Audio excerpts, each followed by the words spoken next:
pick up pretty much where we left off last time, and it's actually kind of also one of my favorite I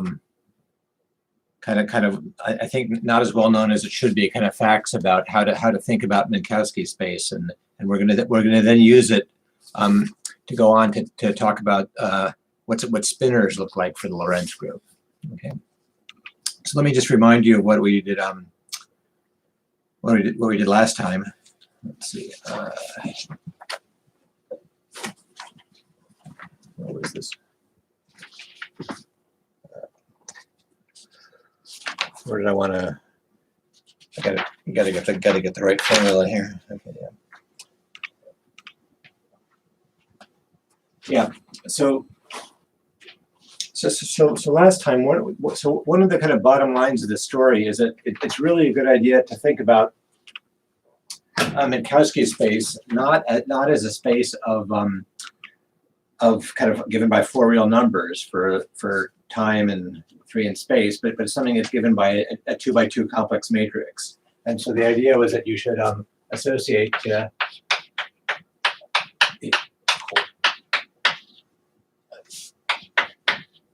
your usual time and space coordinates. That you really should think about this as in terms of 2x2 matrices. So x0 plus x3 and it's x1 minus.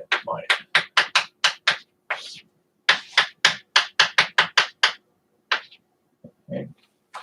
And so the crucial things about this kind of tricky construction is that let's call this M. Well, so M is self-adjoint, and 2 det M is up to a sign is the norm on the space, is norm squared of the space. So it's x0. Well, it's minus the norm, which is minus, and then wait a minute.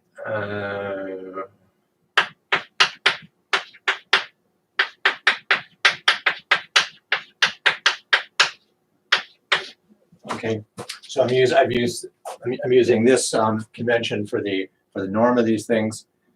For the norm squared, there's a minus sign here, positive signs here, and if I do this association this way, then I get that the norm squared is minus the determinant. Okay, so what you can do, so what this implies, so you can actually think of Minkowski space if you want. Minkowski space really is just 2x2 complex self-adjoint matrices, and it's and the distance, this appropriate notion of distance, this weird notion of distance, which is sometimes negative, sometimes positive, sometimes zero, is just the determinant. Bit of a weird idea about geometry, but then the so these two things imply that if you want to ask now, if you want to ask kind of what are the linear transformations, how am I going to get linear transformations on this guy that are going to preserve the determinant? Well, you have to preserve two. Well, let me say it this way. So the so if you take M goes to, let's call it G left M GR inverse, preserves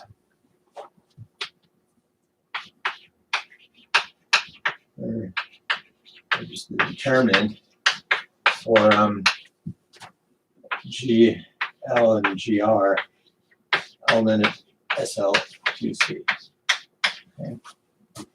So what you can do, so one thing, if you decide I'm going to think about points in my space-time as these 2x2 matrices, one thing you can do is you can realize that there's you can act on the left or on the right by with determinant, anything that's invertible with determinant 1, and that's gonna preserve the norm.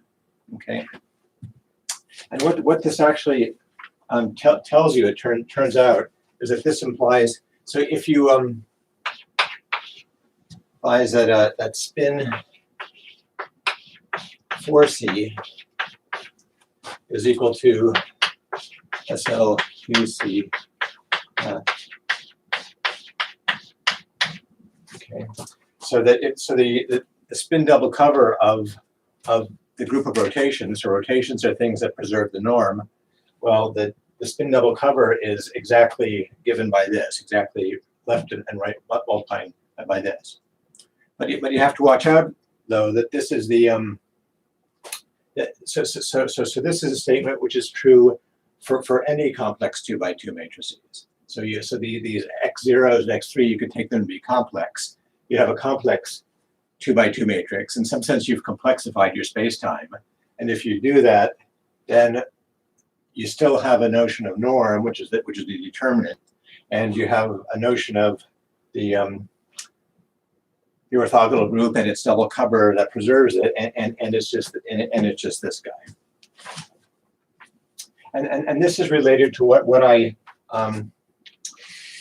showed you last time. That was that the Lie, well, let me just say it, that the Lie algebra of the Lie algebra, well, yeah, that there's this calculation I did which I looked at the Lie algebra of the Lorentz group, and I complexified, and then I showed that it's split into two pieces that were kind of the standard same Lie algebra as the complexification of Lie algebra of SU2. So that's the Lie algebra version of this. Is that that anyway? But this is all kind of complexified, assuming that this is kind of ignoring. So this ignores 1. Okay. So this ignores this. That doesn't worry about this condition. Okay. So this is going to be the group that. So if what you want is you want the subgroup of this guy that preserves the condition 1. That's going to be your Lorentz group. Let's. Can I ask a quick question about Sure. GL and GR here? About which? So in order to preserve the determinant, the determinant of GL and No, they're always 1. So they're in SL. So they're determinant 1 matrices. okay. Yeah.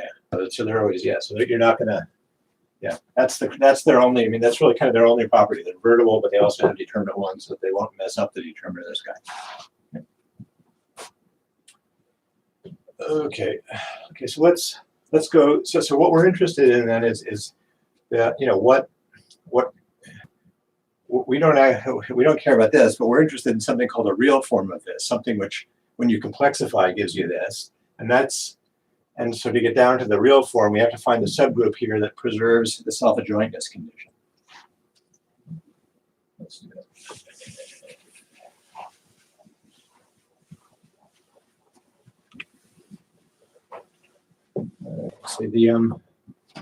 So we actually want. So the subgroup of a spin 4C that preserves self-adjointness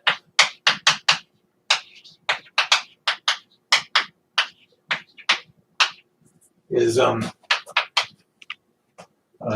so it's what you take M, and if you multiply it by GL here, then what you're going to have to do in order to ensure that that this is going to be self-adjoint, you need that this guy has to be GL adjoint.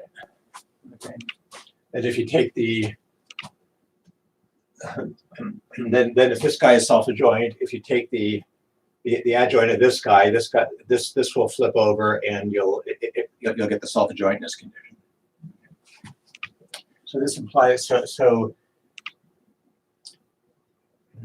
so the spin group for that we care about for Minkowski space is actually equal to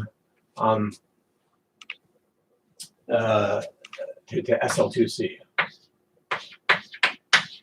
So you could have taken this arbitrary, but to get adjointness, you needed to put its adjoint over here.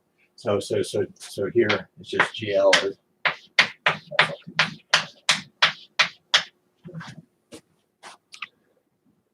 Okay, so it's not, the overall spin 4C is a left and a right SL2C. This is kind of a diagonal one. It's one that the right-handed inverse is the adjoint. Okay. So this is going to be our Lorentz group. And now maybe let's see what I want to say. Anything else about this? Yeah. So just kind of somewhat off the track. So also you can study.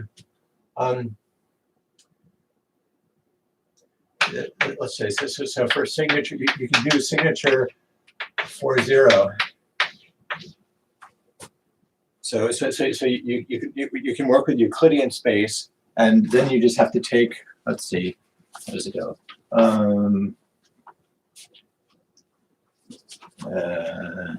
want to get these formulas right. So it's just the X0 signature 40. You take M to be what is it? You just put an I X0 minus X3.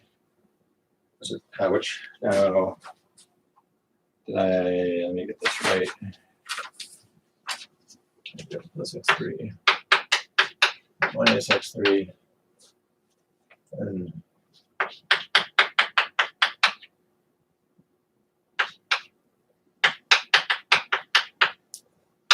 okay. And now that this guy, the determinant of this guy is the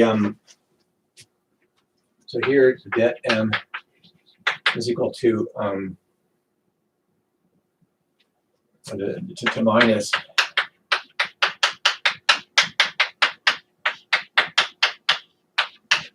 So this up to this minus sign is just the usual Euclidean space, and in this picture it's a little bit confusing, but it turns out that if you play a little bit with identifying, use your identification of 2x2 complex matrices with quaternions, then what you find out is that this you can identify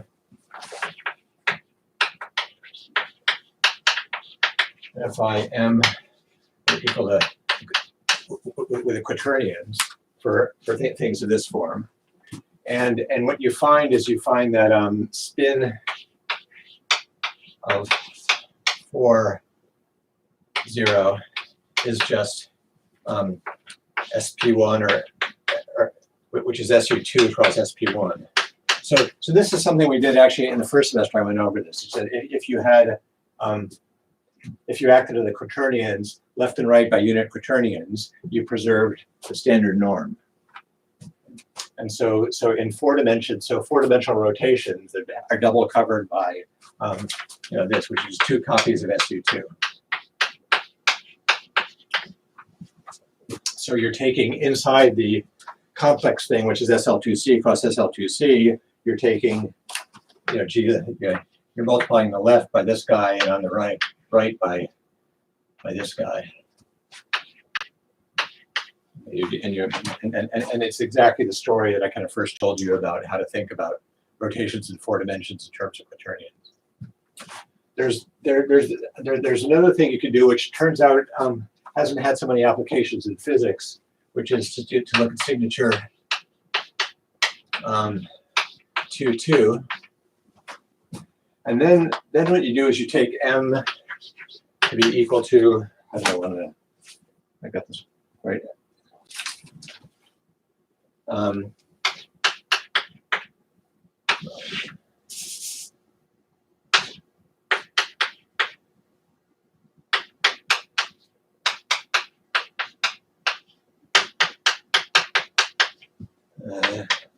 Let me sure hope I get this right. Sorry, x2 minus x1. Okay. And then the determinant, if you write it out, is going to have 2 positive signs and 2 negative signs. And then you're going to find that the spin group 2 is it's the same story as the overall complex story, except that you have to make sure everything is real.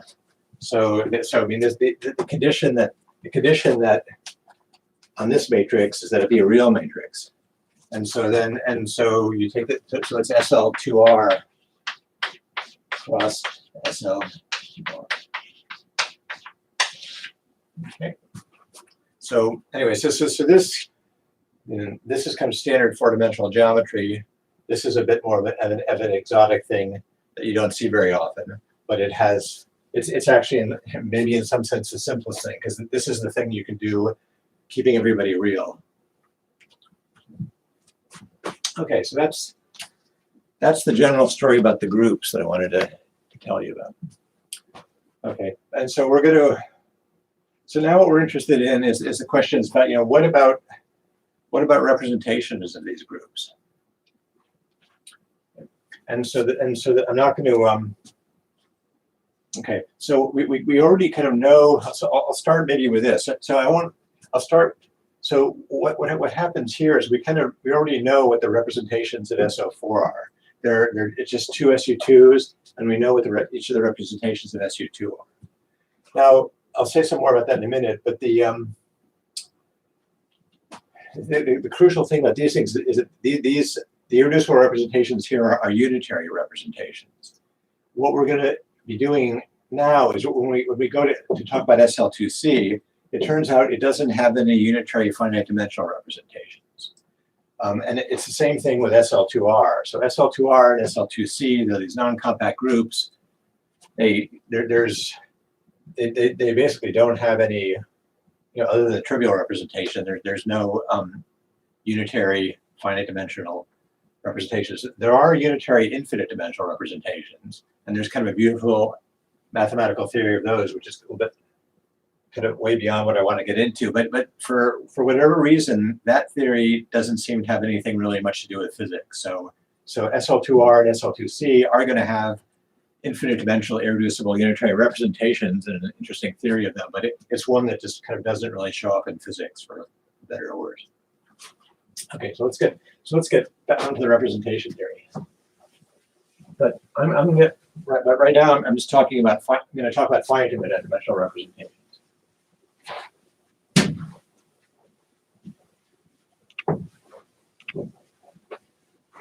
Okay, so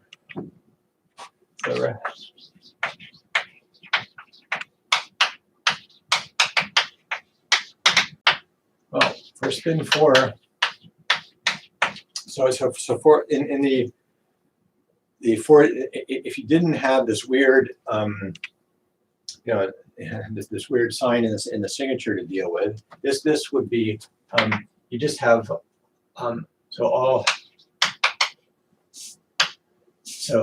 it's SU2 cross SU2, and if you want, and what you can do is you can show with in a case like this where the representations all decompose nicely, you can show that if you want to find the representations of a product, you just need to know the irreducible representations of each piece, and then the general irreducible representations are going to be so irreps are tensor products.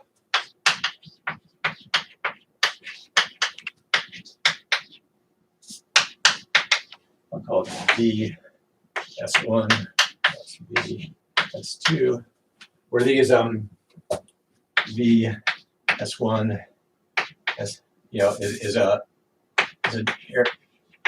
rep of SU2, and so you know that S1 is 0, half, 1, and so I'm going to label these things by their spin.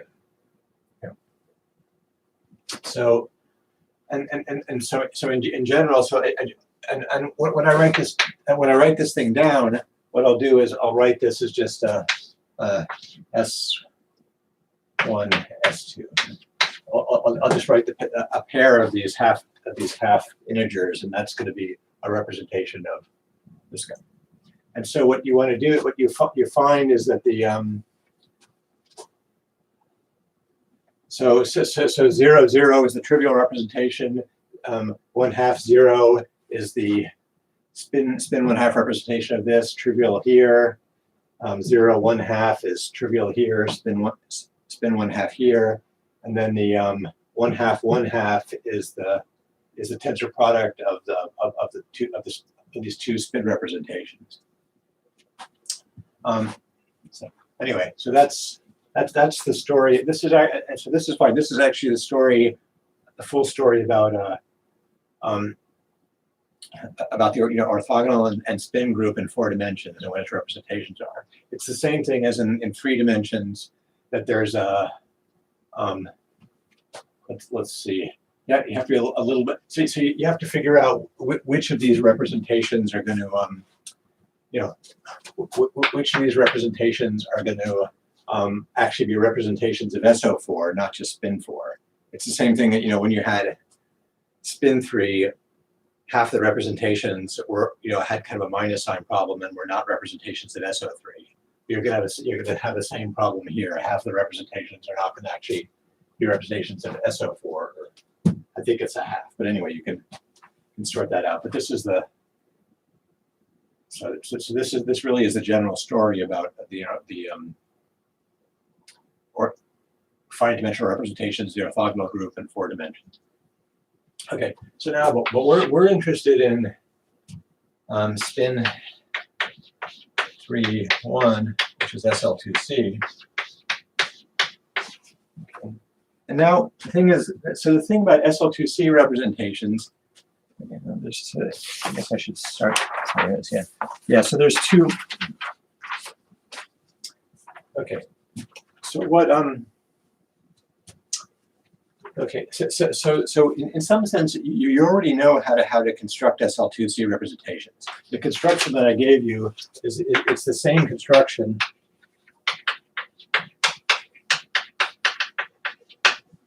on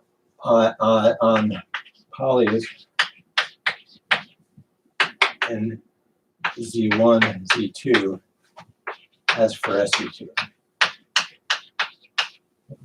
I mean, so if you look at these calculations, which show you how to write an arbitrary SU2 representation as a polynomial in Z1 and Z2, that the calculations all don't depend upon the fact that the 2x2 matrix you're acting on these things with is unitary.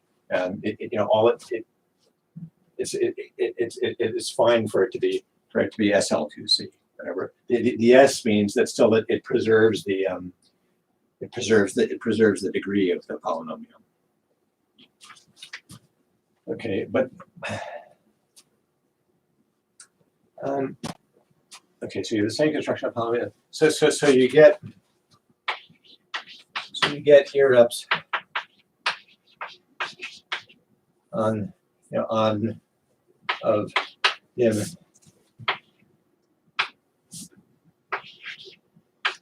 and 2s plus 1, where s is equal to a half.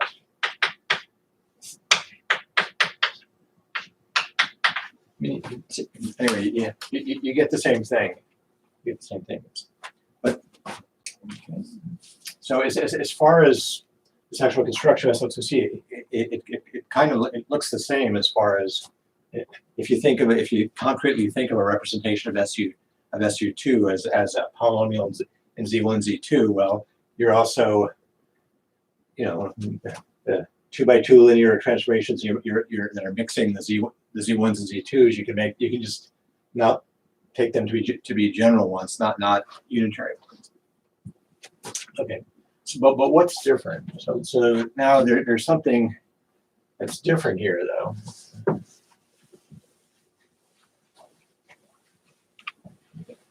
What do I want to say? Okay, so So two things are different.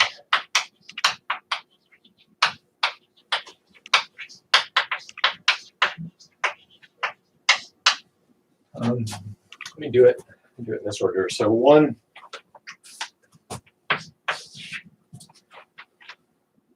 is that the conjugate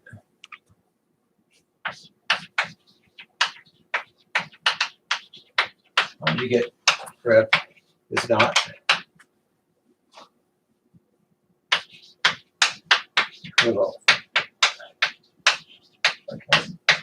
So something that happened. So for SU2, let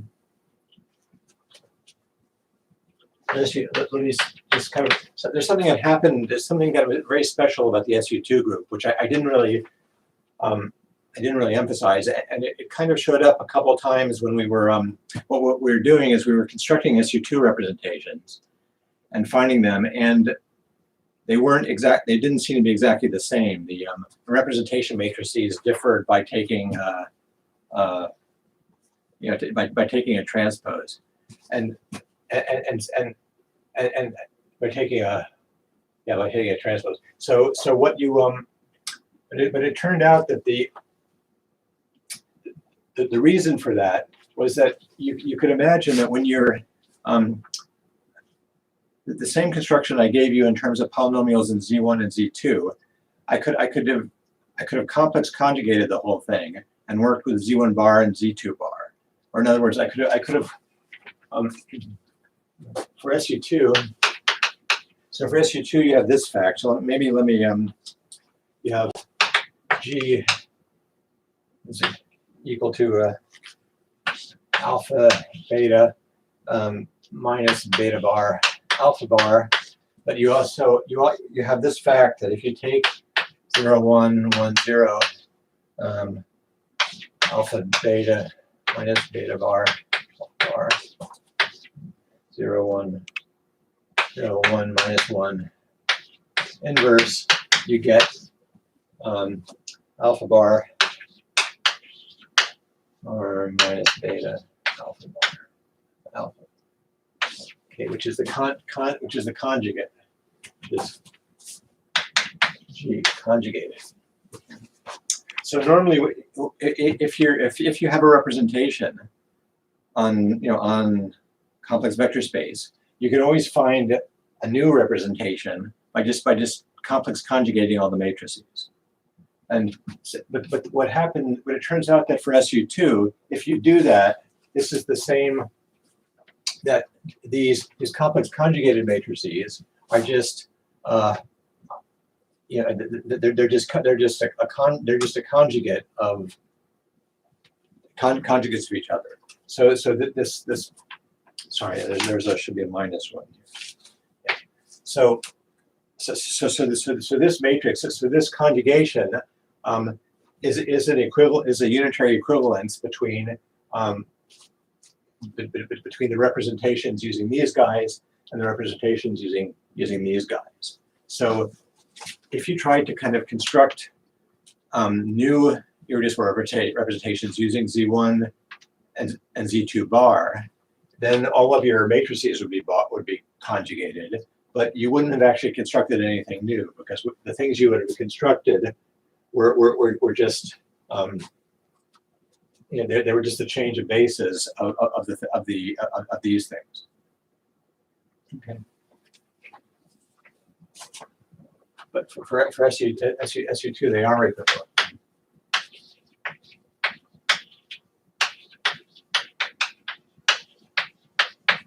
Okay, so what's going to happen is for SL2C, the irreps are labeled by, let me see, how do I do this?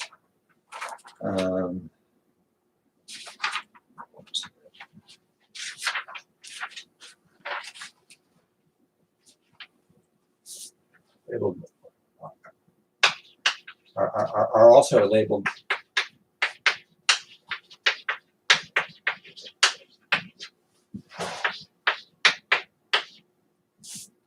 2. So it's the same labeling as for the SO4 case, but they're really, I don't know what to say. So it's really, so the ref is on.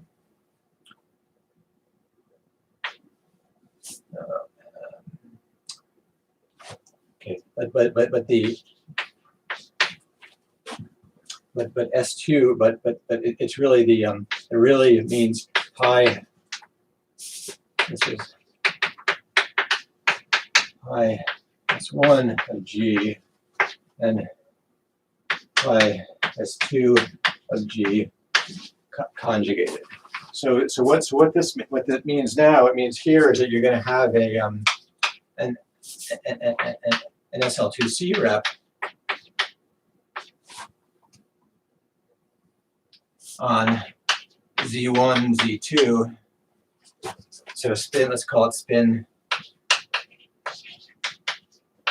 S1, but here you're going to have an SL2C be spin S2, but it's on Z1 bar, Z2 bar.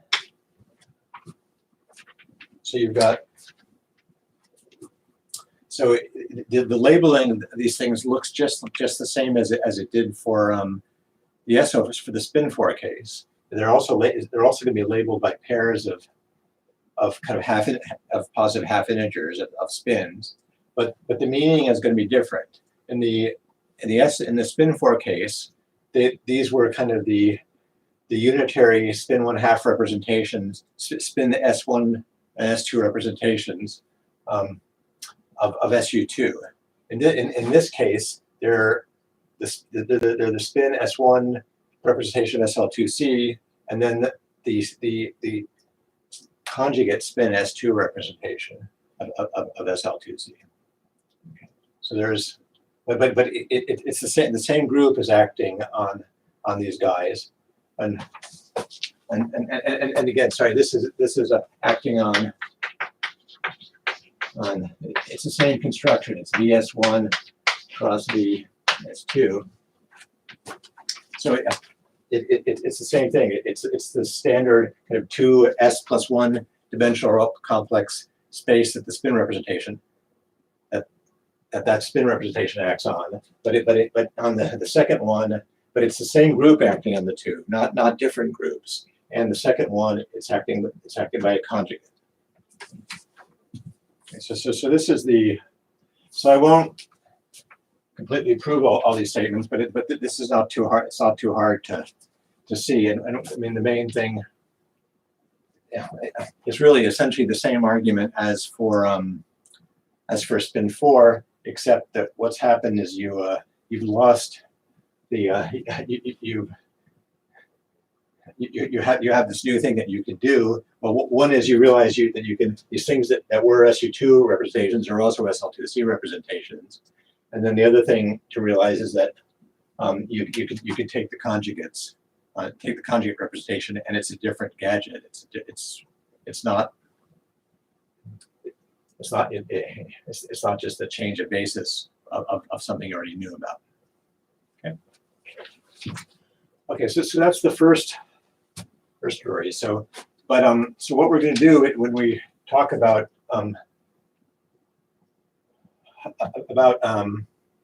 representations of the Lorentz group, again, they're going to be labeled this way. And we'll say some more about, but they really are. One way of thinking about them is like this. If you want to explicitly get your hands on them. Okay, so let's see now. What did I? Okay, now the other thing which is different here is that. So there is one difference. I mean, a difference, and the difference is that these things are not unitary.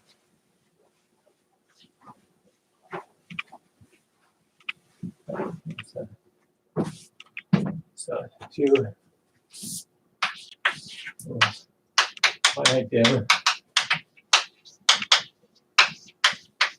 2C reps are not unitary.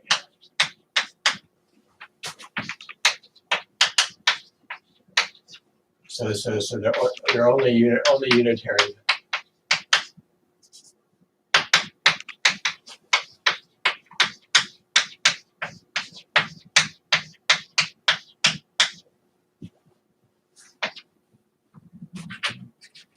So in other words, so if you want, so being unitary, means that there's an invariant Hermitian inner product on these things, and the and acting with the group on the two things preserves the Hermitian inner product.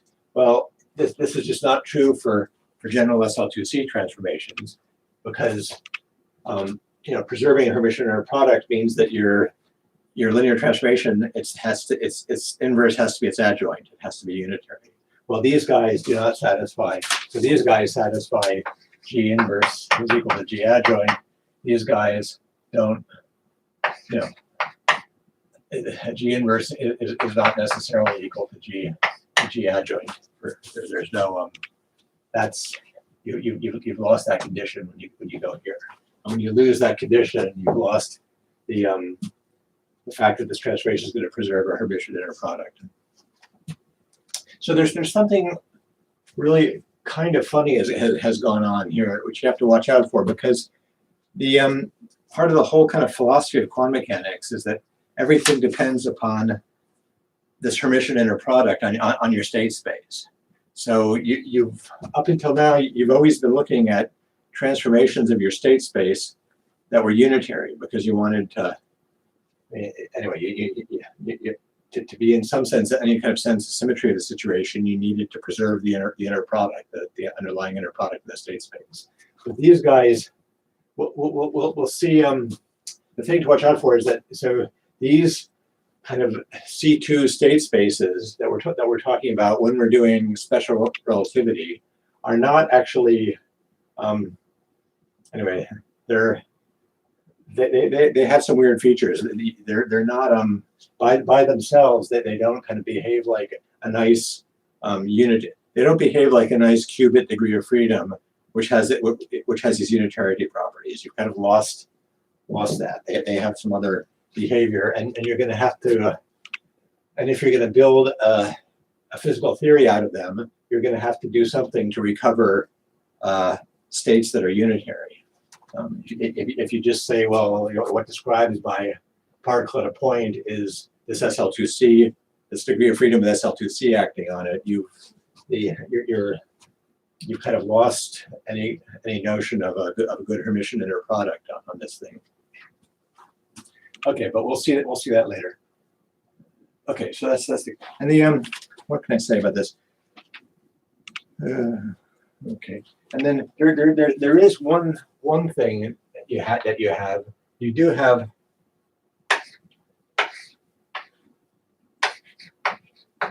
Okay, well, you do have an antisymmetric. I don't want to say it. Antisymmetric biline.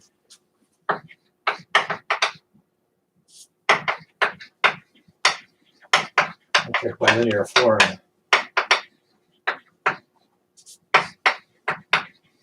Epsilon preserved by SL2C.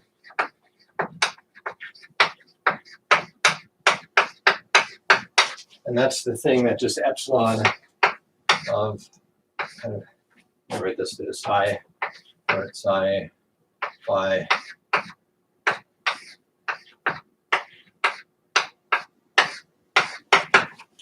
equal to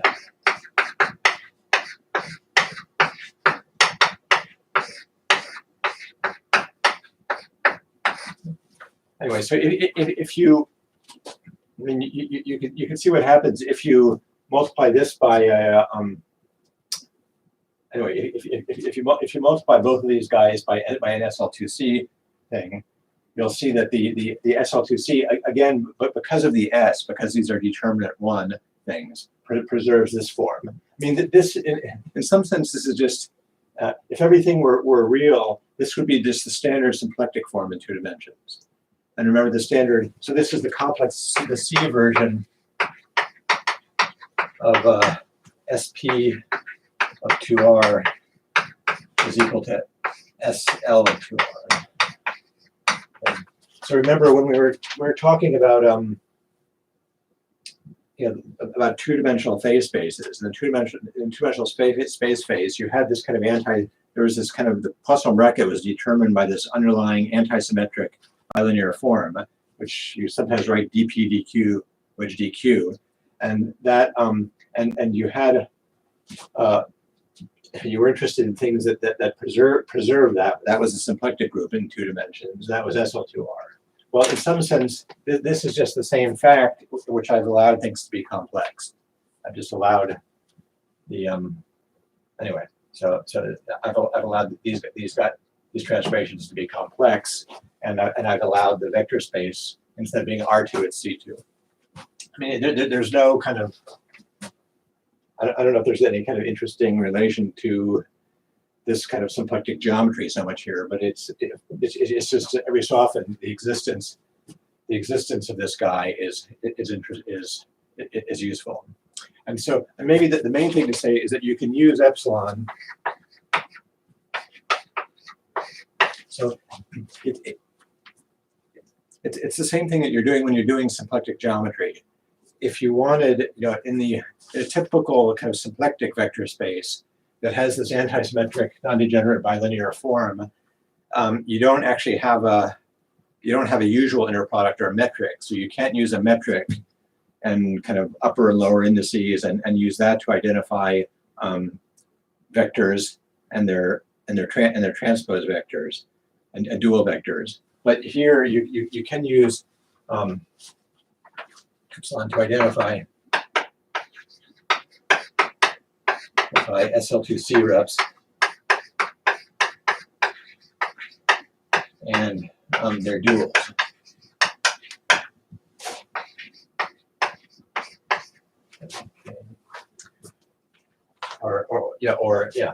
So you can use this epsilon to kind of you can kind of write indices.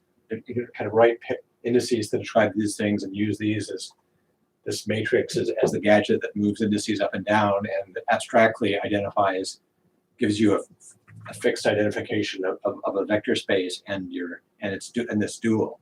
You can do that. I'll say some more about that. But I mean, this turns out to be anyway. But but maybe this is all I want to say is that you do have an antisymmetric bilinear form that's preserved by SL2C. You don't have a Hermitian. You don't have a Hermitian form. You don't have the standard kind of Hermitian form, which you want to have a Hermitian inner product and have unitarity. But no. Okay, yeah. So here this is no Hermitian invariant Hermitian form.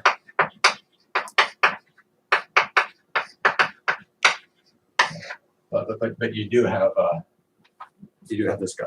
So if you want, normally when you're working with kind of unitary representations, you can use the Hermitian form to identify vectors and dual vectors. But you can't do that here, but you can do it with this. Okay, so that's the story. Okay, so then before I get onto the so I'll get some more into details of this, but the thing about this whole story is that actually in practice you don't actually care about it's the same thing with spin. I mean, most of the things that you're going to encounter in real life are SpinZero, spin 1/2, spin 1. In a rare occasion, spin 3/2 or spin 2. You don't really, things of arbitrarily high spin you don't care about. It's going to be the same thing here. The kind of things that we're going to actually work with that actually seem to occur as kind of fundamental objects in nature that we want to work with are things with kind of low values of these spins. So let's look at what those are.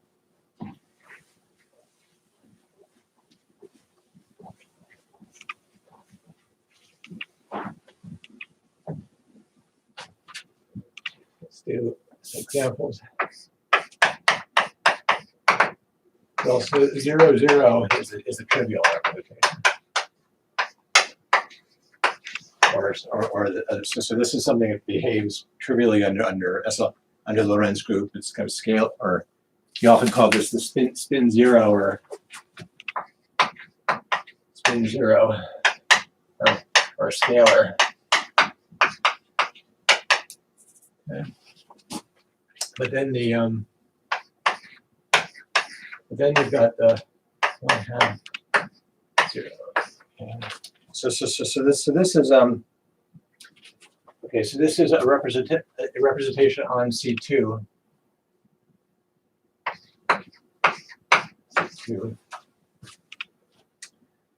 And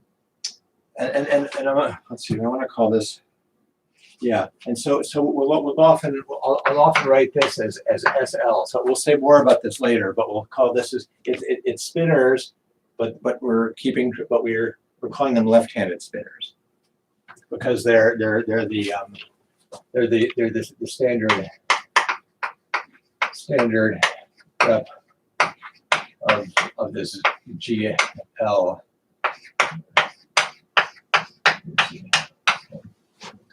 On C2. So these are the ones that we're not conjugating. Okay, then you've got these guys, which are the I want to call these C2.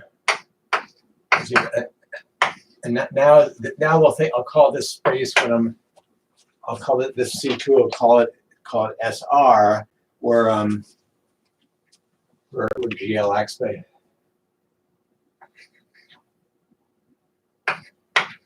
acts on SR by GL conjugate.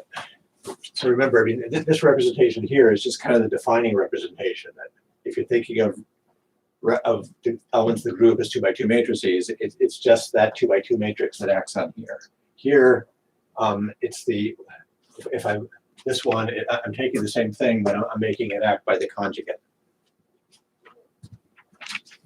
Okay. And then we're going to have 3. Oh, sorry. 1/2.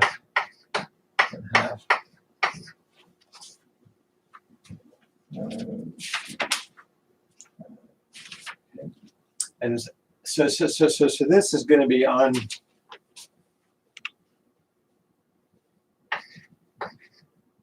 C2 cross C2 plus C4.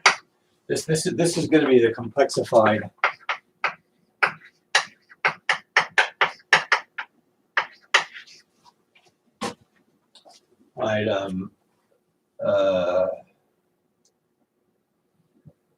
standard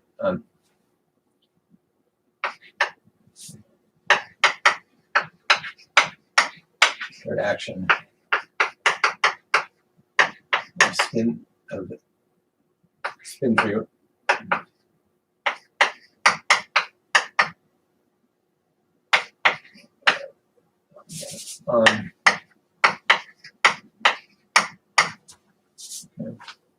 Okay, so remember that if you're a Minkowski space, you can act on vectors, and vectors are going to live in this R4, but with this weird inner product. And you got the spin 3-1 acts on this just by the double cover of this of the standard Lorentz group SO31. And the claim, we'll see this in a minute. We'll see this a bit later, but the claim is that this is because the reason. Yeah. Well, anyway, let me see it a little bit later. But you'll see that what you can. One way of seeing this is exactly the thing that I started off talking about today, which was the identification of R31 with Hermitian with Hermitian 2x2 matrices. So what you're going to do is you're going to show that this is this is true because this can be identified with well. Anyway, if you think of these guys as Hermitian 2x2 matrices,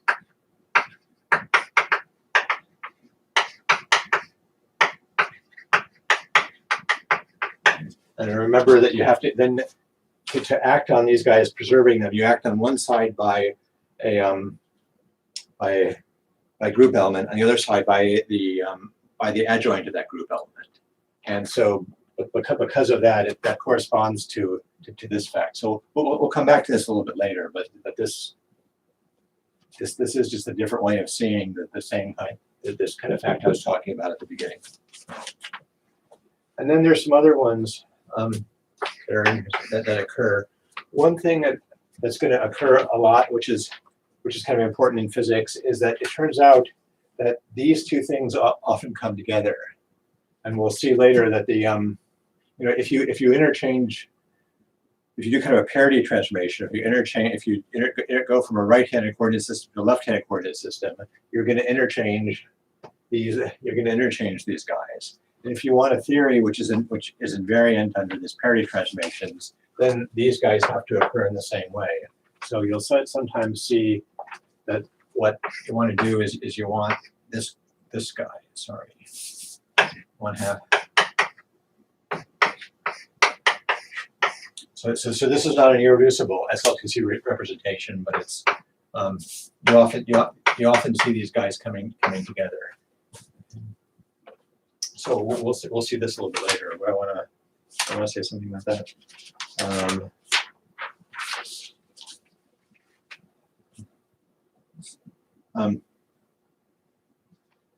Yeah. Anyway, so anyway, we'll say about this one, I guess. So these things are often called Weyl spinners, or chiral, left-handed or right-handed chiral spinners. These things are often called Dirac. So these are kind of Dirac spinners.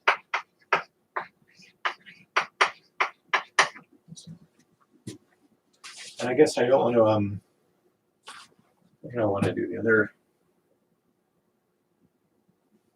Well, anyway, the other things to think about, which will come up a bit later, I guess, are the 1, 0, and 0, 1.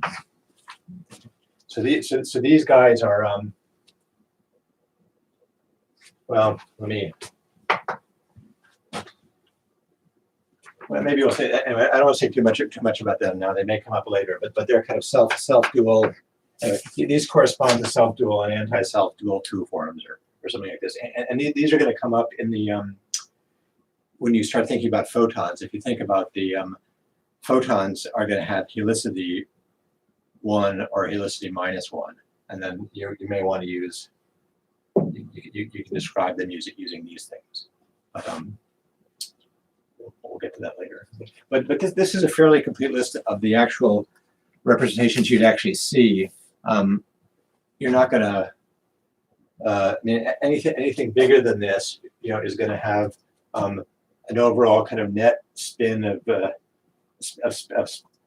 spin under the so you can characterize these things also by their spin quantum number under the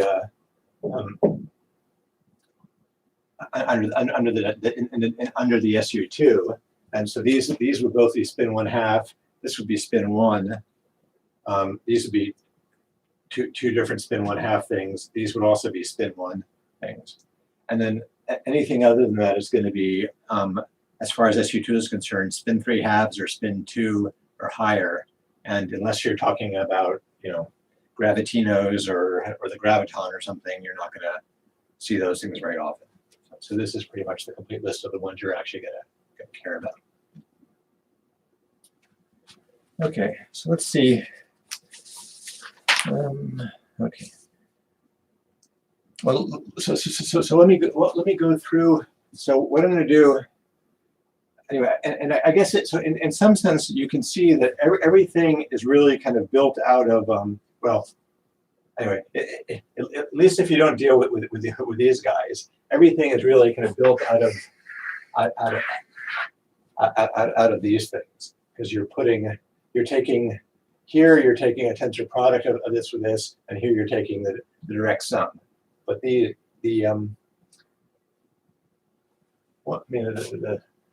kind of basic fact about this kind of geometry is that everything that's happening really is kind of built out of the underlying objects are not vectors. The underlying objects in this way of thinking about Minkowski space are these two different C2s, these two different chiralities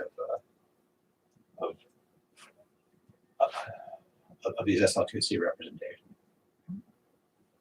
Okay, and you can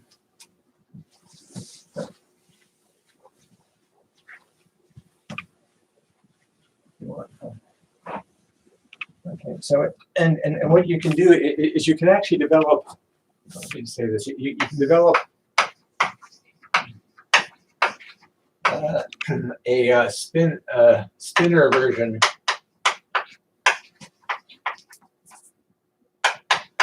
of tensor calculus.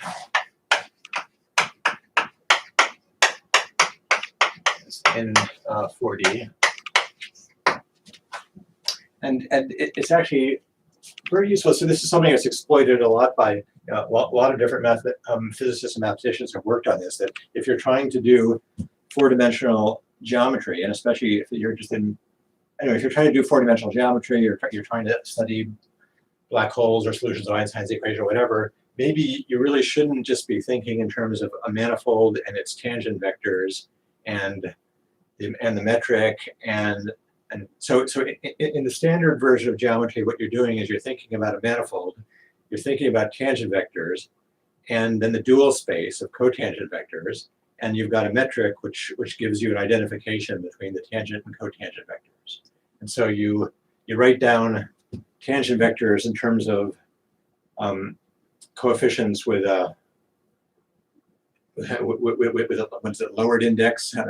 We have to remember which way it goes. So you have upper and lower indices, and one of them are the indices for the tangent vectors, the other are the indices for the cotangent vectors, and you've got this metric which at each point tells you how to go back and forth between these things. But there's four indices, everything's real, and there's this identification that allows you to go back and forth between your four-dimensional vector space and its four-dimensional dual. So this is the whole kind of game of tensor analysis when you're doing kind of standard geometry in four dimensions. Well, in any dimension actually. But but in four dimensions you can do the spinner version of it. And the idea is that as you take basic objects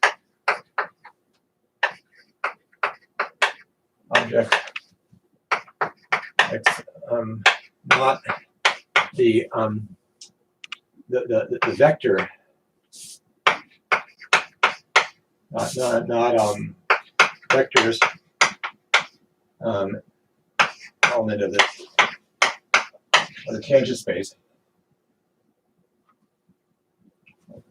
Tangent space, and then co-vectors, but SL and SR, associated to, and so this has an SO31 invariance, and to SL2C. Okay, but the thing that you have to do is these are in our four. These are in C2.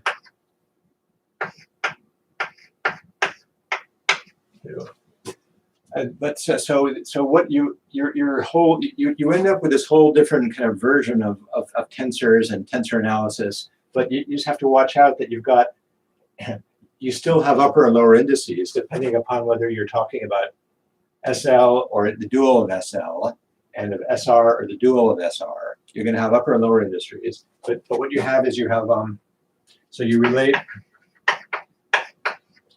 SL star and SR star by using epsilon. Because so you have an SL2C invariant way of relating spinners and these dual spinners, but there's two different ones. Yeah. So you've got the same kind of story of upper and lower indices. So you have two kinds of indices. So your indices are going to take two values, and they're, because you're talking about C2s, and indices C2, and what this one standard thing to do is to put dots over the second one.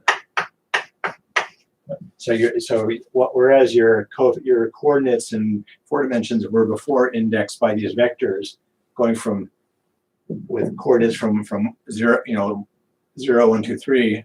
Here you're going to have everything is going to be your basic objects are all going to be these C2s, and the indices are they're going to be complex coordinates, and they're going to go from the coefficients are going to be labeled by 1 and 2 by 1 and 2.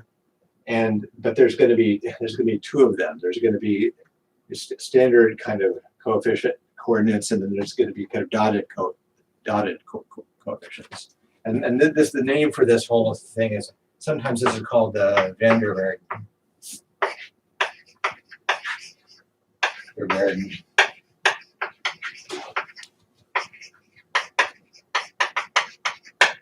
This whole anyway, the dotted business and the idea of using the epsilon to raise and lower indices and relate these guys. Okay, so I wanted to just to say all this, partly because you may run into this, and when I first ran into this, I found it incredibly confusing. But I wanted to, we're not actually going to use very much of this. So I'm not actually going to. In principle, you'll see people in this subject doing kind of long calculations involving lots of indices and epsilons raising and lowering things, and this is what's going on. But I'm going to be sticking to fairly simple calculations where I don't need to get into. I don't need the full power of this technology, but I kind of want to tell you this is especially if you're familiar with the standard tensor analysis technology, just wanted to tell you what this is. Okay, so then very quickly, and let's do the so we want to understand these guys and their duals. So let me just quite quickly write down.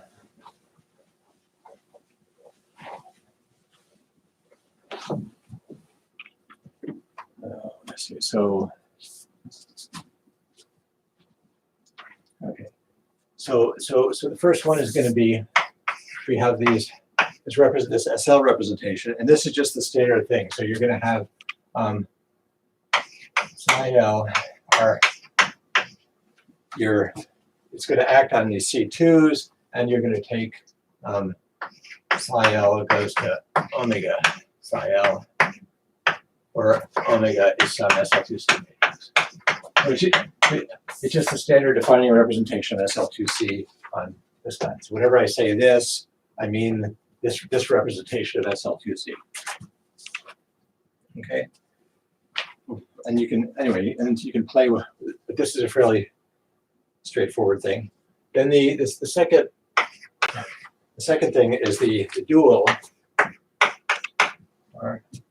And what this is going to be is psi L. So it's using using a star here to mean that it's in the dual. This then goes to now remember if you're acting on a vector this way, the vector that acts on the on these dual objects is the inverse transpose. So it's omega inverse transpose.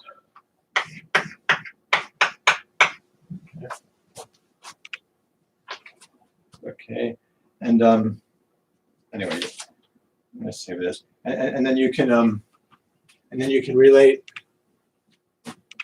Let me not actually use that, but again, you can relate these two things using this epsilon symbol, and this kind of it's kind of standard way of relating in an SL2C way, invariant way relating these guys and these guys.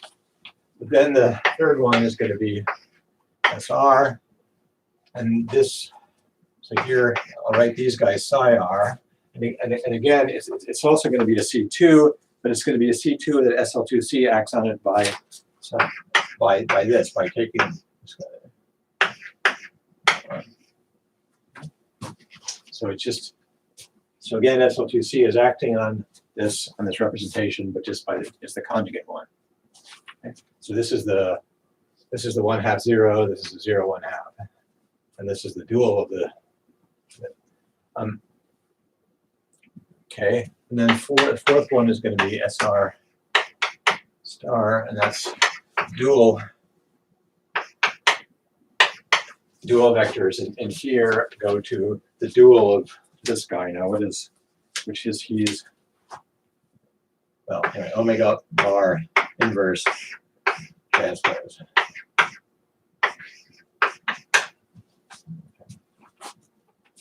Anyway, so you've got in principle four different C2s with different actions of SL2C on them given by this, and you should think of them as the underlying SL, which is the defining representation, the underlying SR, which is the conjugate representation, and then you've got the just the duals of this, and this epsilon factor tells you that you can use it to identify these guys with their duals, and so these representations will be anyway. These representations are equivalent. This is really nothing new. It's just the transpose, but these are actually, and these are the same. But this guy and this guy are an equivalent representation. Okay, so that's the general nonsense. Yeah. Okay, so now if you want to actually do calculations with this, and then the oh yeah, okay, so I guess what I should show is that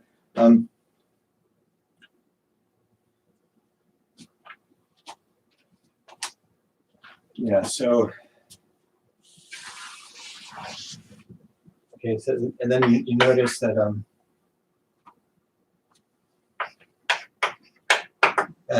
so this 1/2 business. So this is SL cross SR. Okay. But now, you can think of this tensor product, remember, as equal to linear maps from. So whenever you're taking a tensor product, if you can take one of these guys and think of this as acting on the dual of one of these guys and giving you an output in the other guy. So in other words, these are linear. You can think of these as linear maps from SR star to SR. But these are the matrices, and that I wrote down before. So these, I said you should think of vectors as being 2x2 matrices. Well, you can think of those 2x2 matrices as things which they act on. They act on a C2, which you should think of as this guy, and then they produce another C2 that acts this guy, that gives you this guy, and you can check that that knowing the transformation properties I've written down here for this guy and for linear maps SL. For this guy and this guy just correspond to the fact that these guys transform as the group element here, which is the SL on this side, and the adjoint of the group element here over here, which is this guy. Anyway, so that's this is one way of seeing the relationship between the story I was telling you about matrices and how they transform under SL2C, and the story about just think of them as a tensor product of these two guys, and that's why you could think of them as this guy. Okay, so let me now quickly. So this stuff I've been telling you about is. One reason I want to go through this. This is something which is not often done in a lot of these physics textbooks. It's not so, or if it's not done so clearly. What I want to do now is tell you about a much more standard formalism that you can read much more details about in any kind of relativistic quantum theory or relativistic quantum field theory book, which is about how to work with Dirac gamma matrices. So this.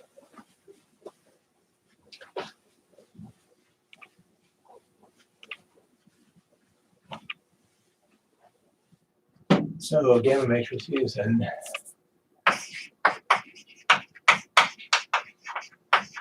and the cliff of 3, 1. Okay, so what I okay, so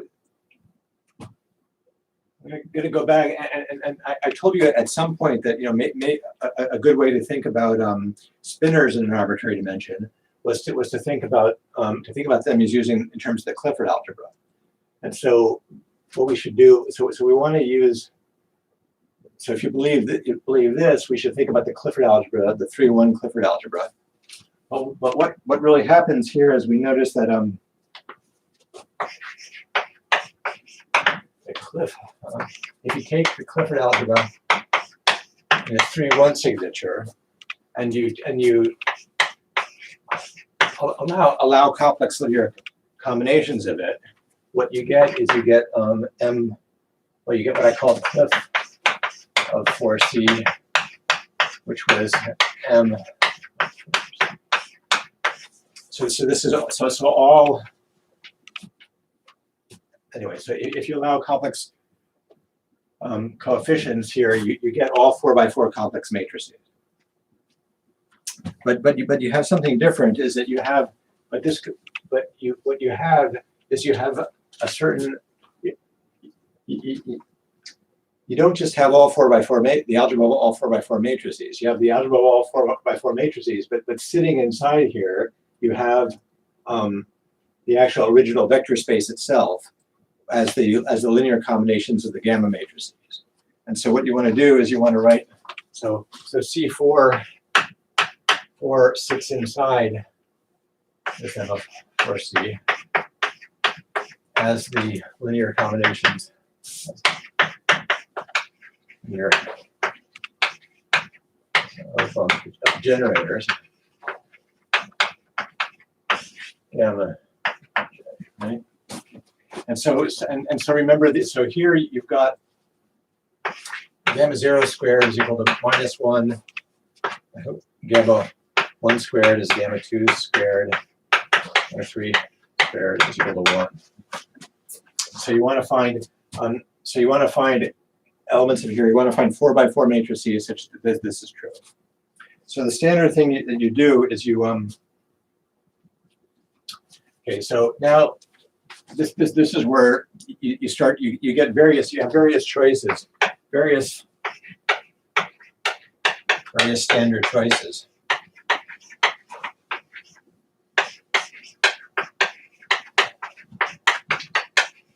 So pretty much what always happens in these calculations is instead of kind of trying to work invariantly, people quickly decide it's a better idea to just pick a specific pick a specific identification of your coordinate vectors with 4x4 matrices, and that's so you pick this choice of gamma matrices, and there's one. Let me just say that there's the vial. I don't know if I want to call these. If I call this, give this a name anyway. A vial. 2 Dirac, and 3 we call Majorana. Okay. And let me say.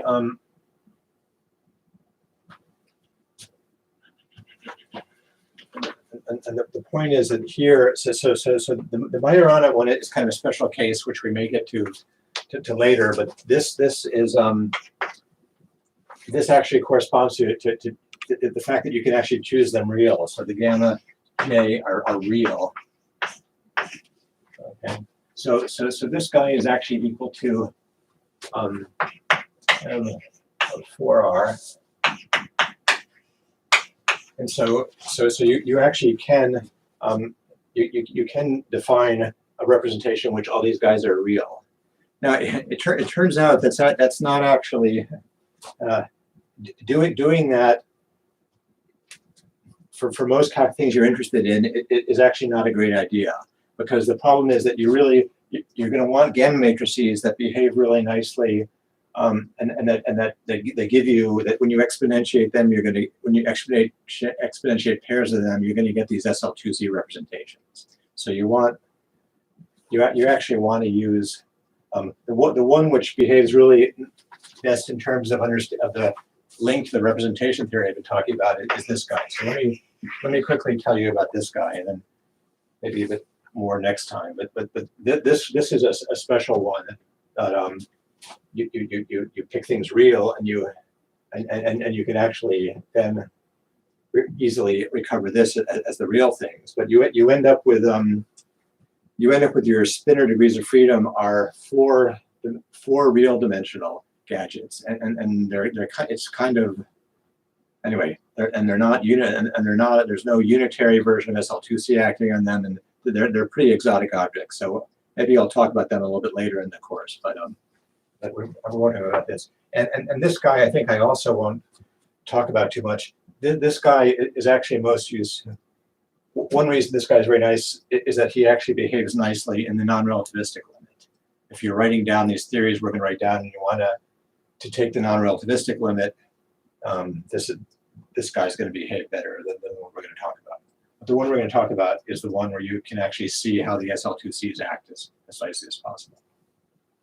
So let me quickly tell you how that works. Okay, so let's do this.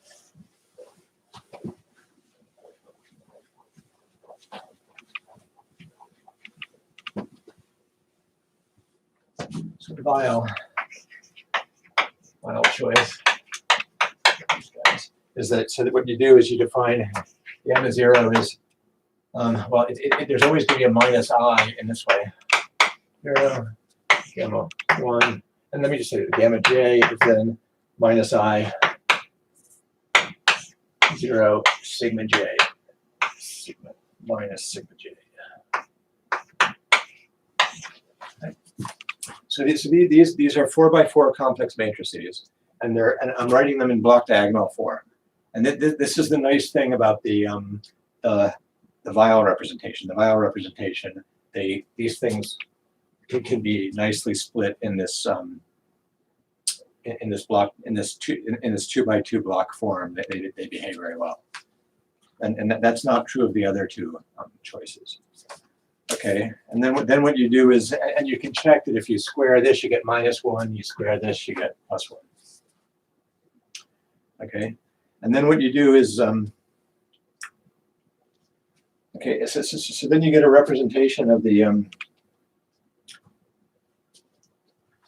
algebra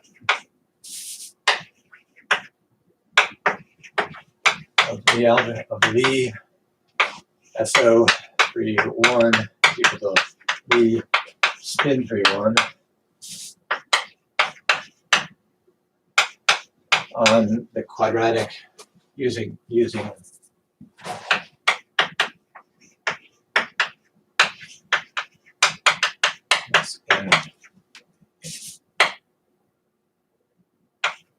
in the gamma j.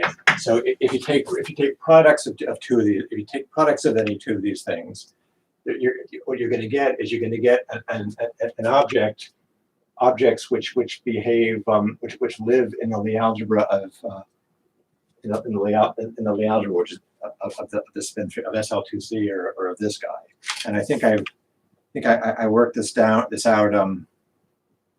I worked this out in detail in the notes. Let me just say a couple things about it.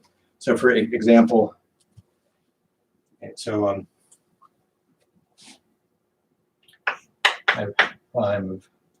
so L1 is equal to -1/2 gamma 2 gamma 3, and then you can see what you're going to get for, and you get similar formulas for these guys, and these guys are going to satisfy. So anyway, so these guys are going to satisfy the Lie algebra relations of these L's, which is that L is these L's are the things that are infinitesimal rotations. And then remember, I also had boosts, and that's going to be -1/2 gamma 0, gamma 1. And then there's going to be 2 more. So we can figure out what those are. Okay, but these 6 quadratic things in the gammas they give you the 6-dimensional Lie algebra, which is the Lie algebra of this spin group or this SO31. Okay, and so what these are is these are the representation on. This is the representation on the SL representation, the standard representation of these things.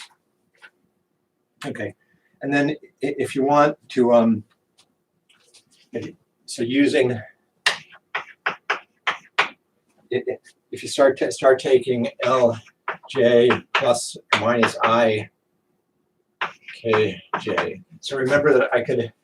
So this was a real Lie algebra, but I could complexify and put and look at put in an I and start looking at complex linear combinations of these things, and then I get I get these two SL2Cs.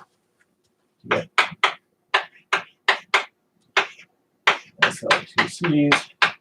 And then what you find is then let's see. So if A1 J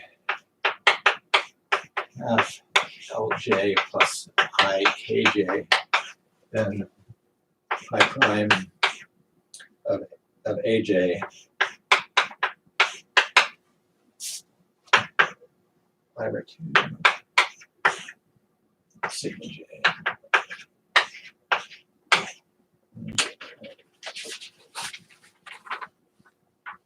I think we'll, yeah. So the from the point of view of all this messing around with four-dimensional matrices, if you if you do this and break up the complexified Lie algebra here, if you complexify this Lie algebra here and break it up into two copies of the complex Lie algebra of SL2C, then one with these AJs where there's a plus and one with BJs where there's a minus, then if you see what you're going to get on the AJs is you're going to get you're just going to get the standard generators of SL2 here. Here you're going to get the ones for SU2 for the well, anyway, you're just going to get the standard SL2C, a standard SL2C here, and you can ignore the rest of. This is kind of block diagonal in these 2x2 blocks. So you get something that just acts on the. So one of these SL2Cs you've split out this way, and it's just going to act on the C2 here, not on the C2 here. Or maybe let me, before I end, let me just kind of write down one last thing to explain this.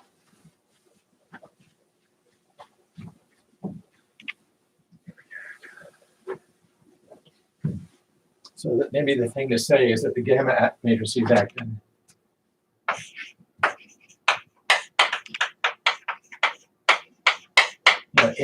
in the so-called kind of Weil picture, Weil representation, they're acting on.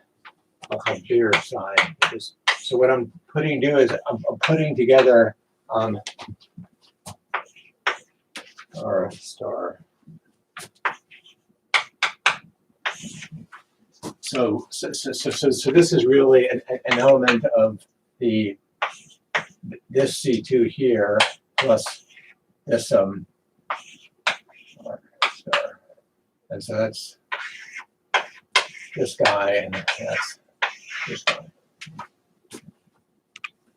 So the standard way that you'll see a lot of these calculations done in pretty much all the physics textbooks is by working with gamma matrices. Quadratic things in the gamma matrices are then going to be going to give you the Lie algebra of your Lorentz group, and they're going to give you either rotations or boosts acting. But what you're always doing is you're always working with things that act on these four spinners. But the first two elements in the 4-spinner really are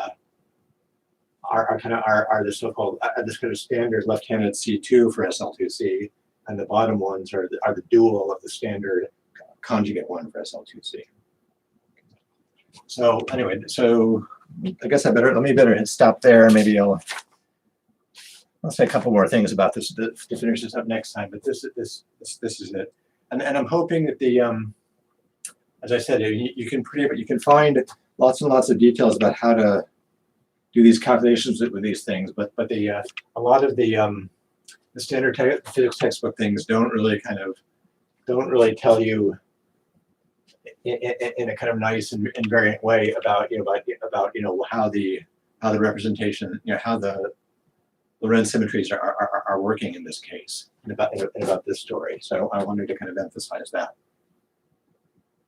Okay, I think better stop with this now. But so any questions about any of this stuff?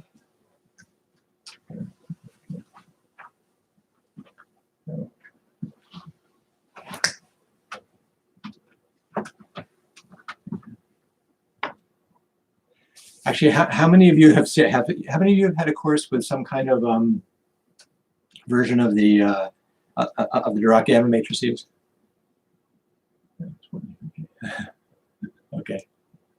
Okay, well, it's good. So anyway, hopefully, if you ever do take a course, hopefully you'll find this useful. I have to say that it took me a long time to make my way through understanding the standard calculations involving gamma matrices to kind of see what they were doing and why they were working out the way they were. And this is the way I found most useful to think about them. Okay, well, anyway, if there's nothing else right now, please, I'll cut this off now, but I'll definitely be around for a while. So please come back and say hello, and if you want to talk about anything else. Okay, bye for now. Thank you.